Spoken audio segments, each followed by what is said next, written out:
originally the internet was supposed to make it easy for information to flow. That there was this idea back in the 1990s that censorship is treated as damage and the internet routes around it. But the reality is that major governments are able to control the internet. The Chinese have the Great Firewall of China. Iran is shutting off the internet from outside. Other countries are trying to censor the internet.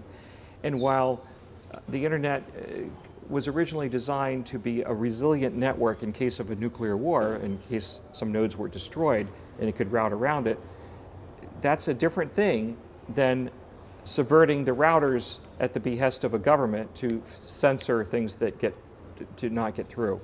And so the worst thing that happened to the internet, I think, is the rise of censorship technology that tries to thwart the architecture of the internet, and the rise of surveillance technology, internet-based surveillance technology, to see what we're looking at, what we're reading. The invasion of privacy by making it so that everything we read can be monitored by someone. I think that's the worst thing that happened to the internet.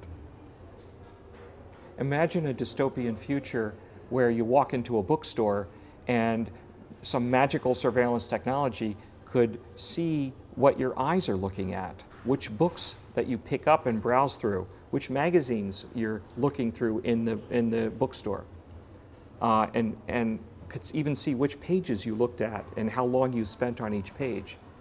That would be regarded as a dystopian future, but it is the future we are now living in with the internet, because web browsing is like that. Someone else can see what you're looking at. That's harmful to freedom of expression. It's harmful to personal privacy. It has a suppressive effect. It has a normative effect on people's behavior. People don't want to do anything abnormal because it will be judged by others. The worst thing that can happen to the internet is things that really are happening to the internet. The pervasive monitoring of the internet, so that as we move our lives from the analog world to the internet, as we move our reading from paper to electrons, that it becomes subject to detailed surveillance. That, I think, is the worst thing that could happen and already is happening to the internet.